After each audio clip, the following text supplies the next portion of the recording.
Hello Farzana, কেমন আছো? ভালো নাই আপা, আপনি তো কোনো খোঁজ খবরই রাখেন না আমাদের। আপনি জানেন কি হইছে? কেন, কি হইছে? আম্মা তো প্রেগন্যান্ট। কি? মা প্রেগন্যান্ট এই বয়সে? এই তুমি এসব কি কইতাছো ফারজানা? তোমার কি মাথা টাথা খারাপ হয়ে গেছে? তুমি পাগল হয়ে গেছো? আমি পাগল হই নাই আপা, যেটা কইতেছি এটা একদম সত্য বলতেছি।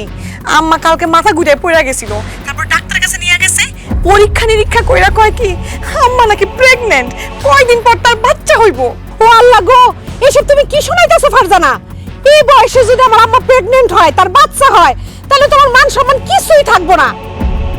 আমার শ্বশুর বাড়িতে আমি জামাই, শ্বশুর, শাশুড়ি, ননদ, ভাসুর কাউরেই তো মুখ দেখাইতে পারুম না। এই জন্যই তো আপনারে ফোন করলাম আপা, আপনি আর দেরি কইরেন না, তাড়াতাড়ি আসেন, এটার একটা সমাধান করেন। আমরা কিন্তু গ্রামে মুখ দেখাইতে পারবো না, আর আপনাদের ছোট বোন আছে না, তারেও আপনারা বিয়া দিতে পারবেন না। তুমি কোনো চিন্তা করো না ফারজানা, আমি আসতেছি। এই বুড়া বয়সে তা করে ভীমরাতিতে ধরছে, আমি তাকে ভীমরাতি ভালো মতন ছুটাবো। ঠিক আছে, তাড়াতাড়ি আসেন আপা, তাড়াতাড়ি আসেন। রাখো তুমি।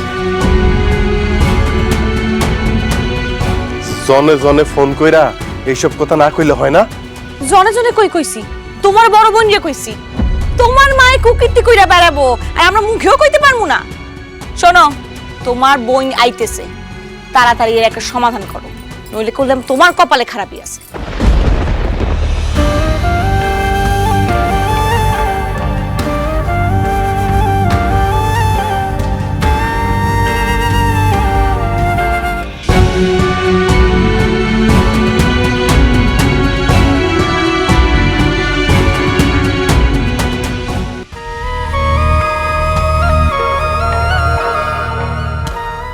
সি সি সি সি সি, এই বয়সে তুমি প্রেগন্যান্ট মা?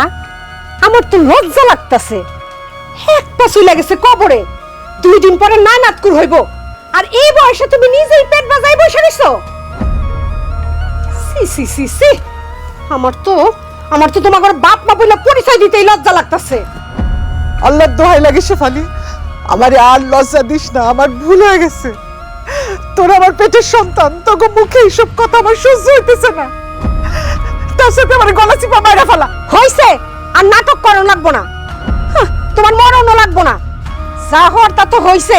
এখন তাড়াতাড়ি চলো, আমার সাথে হাসপাতাল যাইতে হইব। কেন তোর আমার হাসপাতালে যাইতে হইব কেন? কেন যাইব বুঝো না? মার পেটে যে বাচ্চা আছে ওটা নষ্ট করণের লিগা। একদম ঠিক কথা কইছেন আপা, আশেপাশে লোকজন জানাজানির আগে তাড়াতাড়ি গিয়ে হাসপাতালে বাচ্চা নষ্ট কইরা আসেন। কি ব্যাপার মা, তুমি বসে গেছো কেন? তুমি যদি আমাকে নিজের সন্তান মনে করো আর আমাকে ভালো চাও, তাহলে আজকে এখন এই মুহূর্তে তুমি হাসপাতালে যাই এই বাচ্চা নষ্ট করে আসবা। না, লাগলে আমি নিজে মরে যাবো, তারপর পেটে যে সন্তান তার আমি নষ্ট করুন না। তোর আম্মা তো ঠিক কথাই কইছে, তোরা বুঝতেছিস না কেন? এটা পাপ, অন্যায়। একটা মানুষ যে এখনো দুনিয়ার আলো দেখে নাই, তাহলে বাবা হয়ে আমরা কেমনে করে মাইরা ফেলাই? এটা সম্ভব না। চুপ করো, এই বাচ্চা নষ্ট করতেই হইব, তা না হইলে আমার শ্বশুর বাড়িতে আমার শ্বশুর, শাশুড়ি, দেবর, ননদ, ভাসুর যদি জানতে পারে, তাদের সামনে আমার মুখই থাকবো না।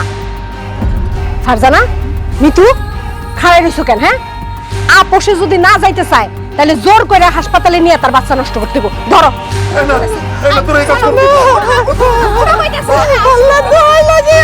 খবরদার, খবরদার আপা, মায়ের গায়ে হাত দিবি না। আমার মায়ের কাছ থেকে সর।